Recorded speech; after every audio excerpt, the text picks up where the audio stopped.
তাকবীর কবে থেকে শুরু এবং কোন দিন শেষ হবে? কোরবানির ঈদ আসলে তাকবীর দিতে হয় না, নামাজের পরে তাকবীর দিতে হয়। 9 জিলহজ ফজরের নামাজ থেকে শুরু করে 13 জিলহজ আসরের নামাজ পর্যন্ত এই তাকবীর দিতে হয়। 9 জিলহজ ফজরের পর থেকে, তাইলে 10 জিলহজ হলো কোরবানির ঈদ। কোরবানির ঈদের আগের দিনের ফজর নামাজ পড়ে তাকবীর দেওয়া শুরু করতে হয়। 5 ওয়াক্ত নামাজের পরে তাকবীরটা দিতে হবে। এইভাবে করে কোরবানির ঈদের আগের দিন, কোরবানির ঈদের দিন 2 দিন, এরপর হলো 11, 12, 13, কোরবানির ঈদের পরের 3 দিন, এ হলো মোট 5 দিন। এই 5 দিন তাকবীর দেওয়া ওয়াজিব প্রতি নামাজের পরে। কেউ যদি ইচ্ছাকৃতভাবে ওয়াজিব তরক করে তাহলে সে গুনাহগার হবে। আর যদি ভুলে ছুটে যায় নামাজের পরে তাহলে সে গুনাহগার হবে না। তবে পরে আবার যখন মনে হবে সাথে সাথে তাকে তাকবীরটা কী করতে হবে? দিতে হবে। তাকবীরটা হলো আল্লাহু আকবার, আল্লাহু আকবার, লা ইলাহা ইল্লাল্লাহু, আল্লাহু আকবার, আল্লাহু আকবার, ওয়ালিল্লাহিল হামদ। পুরুষরা মসজিদে জোরে জোরে দিবে, আর মহিলারা বাসাবাড়িতে নিজের 5 ওয়াক্ত নামাজ পড়ে আস্তে আস্তে সুরে দিবে। এখানে পুরুষ মহিলারা কেউই পরিত্রাণ পাবে না তাকবীর থেকে, প্রত্যেকেরই তাকবীর দিতে হবে। মহিলারাও যদি এই তাকবীর ছেড়ে দেয় তাহলে সে গুনাহগার হবে। এর জন্য পুরুষরা মহিলাদেরকে কিছু সহযোগিতা করবে। ভাত খাওয়া শেষ হলেও আমি একবার তাকবীর পড়ি, এটা তো হলো ওয়াজিব, হলো নামাজের পরে পড়া। আর এমনিতেই তো যখন তখন পড়া সেটা সুন্নাহ, সেটা আরও ভালো। ভাত খাওয়া শেষ হলো, এখন আপনি স্ত্রী ছেলেমেয়েদের কিনে তাকবীর পাঠ করেন, আল্লাহু আকবার, আল্লাহু আকবার, লা ইলাহা ইল্লাল্লাহু, আল্লাহু আকবার, আল্লাহু আকবার, ওয়ালিল্লাহিল হামদ। তো কোরবানির ঈদ যদি সোমবার হয়, রবিবার ফজরের নামাজ পরে আমরা এটা শুরু করব। রবিবার, সোমবার, মঙ্গল, বুধ, বৃহস্পতিবার আসরের নামাজ পরে শেষ করব। মাগরিব হয়ে যাওয়া তো মানে 14 তারিখ শুরু হয়ে যাওয়া, তাহলে এই বৃহস্পতিবার আসরের নামাজ পরে আমরা এটা শেষ করব। এই 5 দিন হলো তাকবীর। এই তাকবীরটা আল্লাহ পাক যেন আমাদেরকে ওয়াজিব রক্ষা করে দেওয়া তৌফিক দান করেন, বলেন আমিন। কোরবানির সাথে আকিকা করলে আদায় হবে কিনা? অনেকে আমাকে বলেছেন যে হুজুর আকিকা দিতে পারবো কিনা। মূলত আকিকাটা কোরবানির সাথে সাবজেক্ট না, বিষয় না। আকিকার একটা ইবাদত, কোরবানি আর একটা ইবাদত, দোনোটাই আলাদা আলাদা। আমরা এই না এটাকে কী করছি? একসাথে মিলাইছি।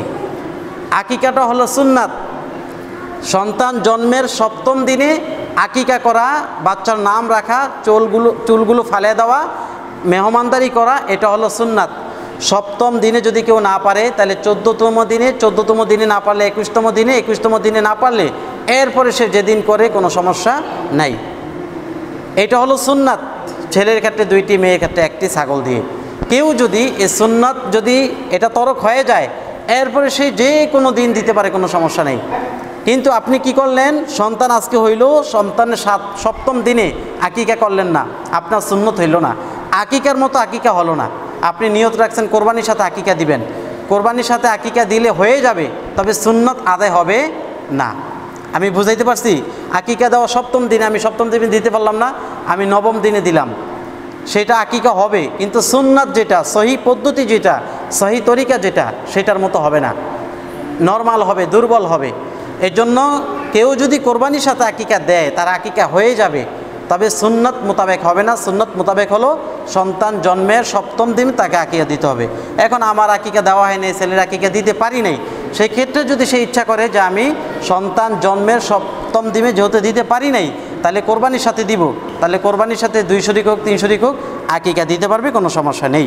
এরপর অনেকেই একটা কুপ্রচলন আছে, খারাপ একটা প্রচলন আছে যে ঈদের 10 দিন আগ পর্যন্ত কোনো মোরগ জবাই করা যাবে না বা অন্য কোনো প্রাণী জবাই করে খেতে পারবে না, যেহেতু সামনে কোরবানির ঈদ। আমাকে অলরেডি প্রশ্ন করেছেন কয়েকজন, ভাবলাম যেহেতু 2-1জনে করছে, এরকম অনেকে আনতেও পারে প্রশ্নটা, বা কানাঘোষ হইতে হইতে এই প্রশ্নগুলো বড় হয়। তো এই ক্ষেত্রে এটার কোনো ধরাবাধ্যতা নেই। আপনার কোরবানি 10 দিন কোরবানির আগের দিনও আপনি মোরগ জবাই করে খেতে পারবেন, কোনো সমস্যা নেই। এরপরে আকিকা নিয়ে আরেকটি প্রশ্ন, যে কোরবানির সাথে যারা আকিকা দেয়, এই আকিকার গোশত নিজের বাবা মা অথবা যার নামে কোরবানি হয় সে খেতে পারবে কিনা? অনেকে বলে খেতে পারবে না। এটা ভুল কথা, ভুল রসম, ভুল প্রচলন। যার নামে আকিকা দিবে সেও আকিকার গোশত খেতে পারবে, তার বাবা মাও খেতে পারবে, সম্পূর্ণ গোশত তার ইচ্ছা করলে খেতে পারবে। আত্মীয়, পাড়া প্রতিবেশী, গরিবদেরকে দিয়ে খাওয়াটা উত্তম, সেটাও সে করতে পারবে। আমি কথা বুঝাইতে পারলাম? এরপরও যদি কারো কোনো সংশয় থাকে আপনারা এই বিষয়ে কথা বলে সমাধান করে নেবেন।